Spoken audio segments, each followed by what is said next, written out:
Welcome back friends, I am your commerce friend CA Yogesh Panchakshari. आज फिर से एक बार एक बहुत बढ़िया वीडियो आपके लिए लेके आया हूं और ये वीडियो है 5 simple hints to score high in business law. Business law CA foundation बहुत इंटरेस्टिंग सब्जेक्ट है। हमारे टीचर्स हमें उसमें बहुत इंटरेस्ट लेके आते हैं, कंसेप्चुअल क्लैरिटी होती है, लेकिन प्रॉब्लम हो जाता है कि आंसर्स कैसे लिखे, टाइम मैनेजमेंट कैसे करे, केस स्टडी कैसे डील करे।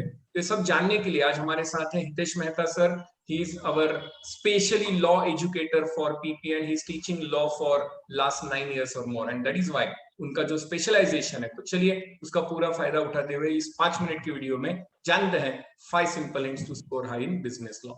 Welcome Hitesh sir.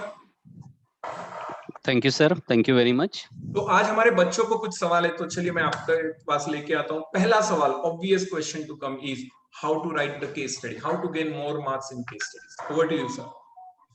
Thank you sir. Case study yes, काफी मेजर पोर्शन होता है लॉ के पेपर में केस स्टडीज के लिए। तो केस स्टडी की शुरुआत केस स्टडी के पढ़ने से ही स्टार्ट हो जाती है। मतलब सबसे बड़ी चैलेंज होती है कि आप केस स्टडीज को पढ़ने के बाद कैसे इंटरप्रेट करते हो। इसमें हर वर्ड, हर शब्द को आपको ध्यान से पढ़ना है। जरूरत पड़ी तो 2 बार केस स्टडी पढ़िए। उसके बाद सोचिए कि ये केस स्टडी कौन से कंसेप्ट से, कौन से टॉपिक से रिलेटेड है। And remember the provision. जैसे ही एप्लीकेबल आपको प्रोविजन आता है, वैसे आपको 3 फेज में ये केस स्टडी सॉल्व करनी है। सबसे पहले फैक्ट ऑफ द केस, दूसरा provisions, applicable provisions of law, और तीसरा कंक्लूजन। ये अगर आप तीन चीजों को आप अगर आप 3 चीजों के हिसाब से जाते हो, राइट, तो perfect, you will get maximum marks in case studies. Rather I would say कि इसमें मार्क्स लेना बहुत इजी होता है। एक बार आपको समझ में आना चाहिए कि कॉन्सेप्ट कौन से केस स्टडी, कौन से टॉपिक से रिलेटेड है। ओके, सो इंपॉर्टेंट वर्ड जो है उसको मार्क कीजिए, उस पर ध्यान दीजिए, क्या क्वेश्चन पूछा है वो देखिए और 3 पार्ट में लिखिए। These are 3 simple hints to go for. Very nice. Yes sir. Now going to the second question sir. ये आंसर लिखते वक्त क्वेश्चन ऐसा होता है कि मैं स्टार्ट कैसे करूं। I know the concept but how to start to write the answer exactly. Over to you sir. Yes sir. Yes, देखिए क्वेश्चन किस तरह से पूछा गया है वो इंपॉर्टेंट है। अगर क्वेश्चन स्टार्ट होता है कि डिफाइन, तो इसका मतलब है कि एग्जामिनर आपसे चाहता है कि आप वहां पे डेफिनेशन एक्सप्लेन कीजिए पूरी तरह से, ठीक है, और उसमें सेक्शन जरूर मेंशन कीजिए if you are Dabali sure कि हाँ आपको सेक्शन पूरी तरह से पता है। तो नहीं भी है तो फाउंडेशन लेवल पे चल सकता है कि आप ऐसे लिखोगे कि according to the provisions of Indian Contract Act या according to the provisions of Sale of Goods Act, ठीक है। सेक्शन याद हो तो ही लिखिए, अगर आप डबली श्योर हो तो ही लिखिए।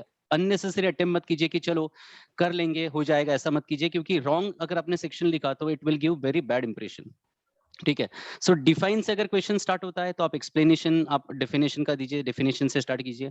क्वेश्चन स्टार्ट होता है व्हाट इज, व्हाट से स्टार्ट होता है तो इसका मतलब है कि एग्जामिनर आपसे एक्सप्लेनेशन चाहता है कि आप ये कंसेप्ट को क्या समझे हो। हाउ से स्टार्ट होता है तो भी आपको एक्सप्लेन करना है। और मैं एक चीज मेंशन करना चाहूंगा कि वेरेवर पॉसिबल राइट एग्जांपल।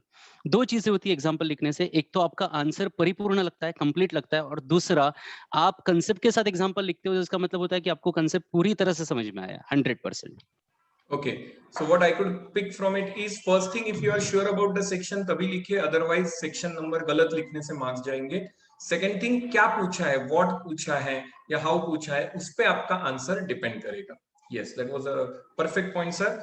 अब तीसरा सवाल आता है कि फिर हम कितने पॉइंट्स लिखे आंसर में। अगर मुझे 5 मार्क्स का क्वेश्चन दिया है या 10 मार्क्स का दिया है, how many point should I right, that is a common question asked. Yes sir. Yes sir.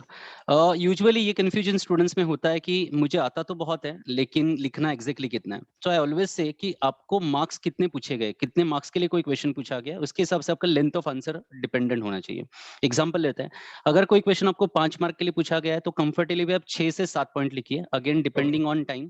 अगर आपके पास टाइम है एक्सेस, आप कंफर्टेबली लिख सकते हो तो 7 पॉइंट लिखिए 5 मार्क्स के लिए। अगर नहीं है तो 1 पॉइंट एक्स्ट्रा लिखिए, ताकि अगर किसी पॉइंट में आपको ऐसा एग्जामिनर को लगे कि हाँ यहाँ पे एक्सप्लेनेशन थोड़ा कम है या एग्जांपल देना चाहिए था, नहीं दिया है, तो वो आपका जो एडिशनल पॉइंट है वो कवर अप कर देगा। तो इट इज ऑलवेज बेटर कि जहां 5 मार्क के लिए आपको क्वेश्चन पूछा है वहां पे आप 6 से 7 पॉइंट लिखिए, that will be more than enough.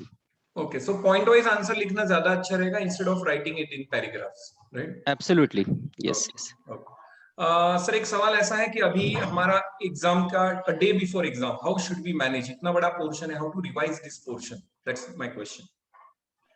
Yes sir, ये काफी स्टूडेंट्स की परेशानी होती है कि सर पोर्शन काफी बड़ा है, 5 एक्ट हैं और 24 घंटे का टाइम मिला है, कैसे करें। टेंशन आ जाता है, कुछ सोचता नहीं क्या करें। तो उसके लिए सबसे आसान तरीका मैं आपको बताता हूँ, आप डिटेलिंग में मत पढ़िए, word to word, point to point ऐसे मत कीजिए, जस्ट कंसेप्ट याद कीजिए, कंसेप्ट माइंड में रिवाइज कीजिए और इसके लिए एप्लीकेबल प्रोविजन या एग्जाम्पल क्या होगा उतना ही कीजिए। क्विकली आप मेन पॉइंट्स भी देखोगे तो काफी आपको कॉन्फिडेंस बिल्टअप होगा। अब ज्यादा डिटेल में जाओगे तो ज्यादा फ्रस्ट्रेशन बढ़ेगा कि अरे यार मुझे तो ये याद भी नहीं है, वो भी नहीं है। कंफर्टेबली एक नेचुरल फ्लो में आप सारे पॉइंट्स पढ़िए, ट्राई टू अटेम्प्ट कि हाँ भाई ये पॉइंट आया, ये क्वेश्चन आया तो मैं इतने पॉइंट्स लिखूंगा, इस पे ये एप्लीकेबल प्रोविजन होगा और इस पे ये मेरा एग्जांपल होगा। That's it, more than enough. Okay, so instead of going in detail now, better कि आपने जो नोट्स निकाली है, जो पॉइंट्स हाईलाइट किए हैं, उस पे फोकस कीजिए एंड कल की एब्सोल्युटली। तैयारी कीजिए। तो रिवीजन जितनी ज्यादा होगी उतना कॉन्फिडेंस बढ़ेगा, right. So last fifth point कि आप एग्जाम के during the examination time span, ये 3 इयर्स में मुझे टेंशन आता है, फिर मैं डाउन हो जाता हूँ, तो कैसे मैनेज करिए सारी चीजें? देखिए सबसे पहले तो अगर आपकी पढ़ाई और आपका कॉन्फिडेंस दोनों ही सही है, आपकी पढ़ाई तो डेफिनेटली अच्छी होगी ही, आपको आपके ऊपर कॉन्फिडेंट पूरी तरह से आपको बनाए रखना है, ठीक है। आपको मैं ये भी कहना चाहूंगा कि आपको जैसे ही पेपर मिलता है तो आप पहले ही सोच के रखिए माइंड में कि मैं कौन से क्वेश्चन अटेम्प्ट करने वाला हूँ। इससे 2 फायदे होते हैं, एक तो आप माइंडसेट से रेडी हो कि हाँ मुझे एग्जैक्टली क्या पूछा गया है, और जब आप पेपर लिखने के फ्लो में होते हो तो आपको इस पे टाइम कम होता है कि एग्जैक्टली सारे क्वेश्चंस देखो, ऑप्शंस देखो, तब जंबलिंग भी होता है कि अरे ये अटेम्प्ट करो, ये करो, ये भी अच्छा लग रहा है, वो भी अच्छा लग रहा है, तो जंबलिंग में काफी टाइम वेस्ट होता है, थोड़ा सा फ्रस्ट्रेशन बढ़ता है, हॉचपॉच सिचुएशन हो जाती है। सो पेपर जैसे आपको मिलता है वैसे ही आप सारे क्वेश्चंस देख के रखिए कि हाँ भाई मैं अटेम्प्ट करूंगा, छोटा सा पेंसिल से टिक करके रखोगे, डॉट करके रखोगे तो भी चलेगा।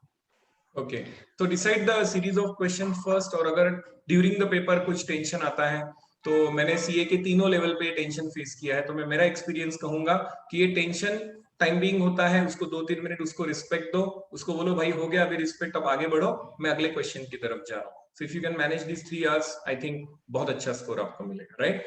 सो these are the 5 hints for your best scoring performance in law. और थैंक यू सर, आपने स्पेशली टाइम हमारे लिए निकाला। ये सारे हिंट्स बच्चों को बहुत अच्छे लगेंगे, I am damn sure about it, और वो बहुत अच्छा स्कोर लेके आएंगे।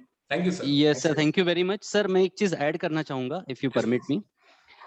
यूजुअली स्टूडेंट्स में ये कंफ्यूजन होता है कि मैं लॉफुल लैंग्वेज नहीं लिख पाया तो क्या, मुझे हाँ, कंसेप्ट ये पता अच्छा है, सर। मुझे कंसेप्ट बहुत अच्छी तरह से आता है मुझे, but I am not able to write in lawful language. तो फ्रेंड्स मैं आपको एक चीज क्लियरली बता देता हूँ कि फाउंडेशन लेवल में आपसे ये चीज एक्सपेक्टेड भी नहीं कि आप word to word lawful language में लिखिए। आपसे एक ही चीज एक्सपेक्टेड है कि आपको कंसेप्ट कितना समझ में आए। प्रैक्टिकली आप ग्रामेटिकल मिस्टेक मत कीजिए, रॉन्ग कंसेप्ट एक्सप्लेन मत कीजिए, अप्रोप्रिएट एग्जांपल देखिए, देखिए आपको बहुत अच्छे मार्क्स मिलेंगे। सो ये चक्कर में मत पड़िए कि अरे यार मुझे लॉफुल वर्डिंग या लॉफुल सेंटेंसेस याद नहीं रहते। उसमें क्या होता है, यूजुअली बच्चे स्टूडेंट्स लॉफुल सेंटेंसेस के सेंटेंसेस मगअप करने जाते हैं और वहीं पे गड़बड़ हो जाती है। अगर एक वर्ड भी या एक सेंटेंस भी भूल गए तो उनका पूरा सारी चीजें गड़बड़ हो जाती है। तो इसमें मत पड़िए, कंफर्टेबली अपने हिसाब से समझने की कोशिश कीजिए और अपने लैंग्वेज में उसको एक्सप्लेन कीजिए, रादर उसको बहुत ज्यादा अच्छे मार्क्स मिलेंगे आपको, प्रोवाइडेड आप उसमें गलती मत करना। करेक्ट। तो एक बहुत जाते जाते परफेक्ट पॉइंट सर ने रेज किया है कि आपने लॉ कितना मगअप किया है उसकी टेस्ट नहीं है, आपने लॉ कितना अंडरस्टैंड किया है, how much you have understood the concept, so can you explain that. तो ये उसकी टेस्ट है, मगिंग अप की टेस्ट नहीं है। तो रट्टा नहीं मारना है, कंसेप्चुअल क्लैरिटी है तो सिंपल भाषा में लिखिए, अच्छे एग्जाम्पल दीजिए, you will score good. Yes sir, thank you, ये भी बहुत ज्यादा इंपॉर्टेंट है। So good luck yes sir, friends, thank you ये वेरी सारे मच। हिंट्स फॉलो कीजिए और बहुत अच्छा स्कोर कीजिए, और हमें मिठाई देना मत भूलिए। Thank you, thanks a lot sir.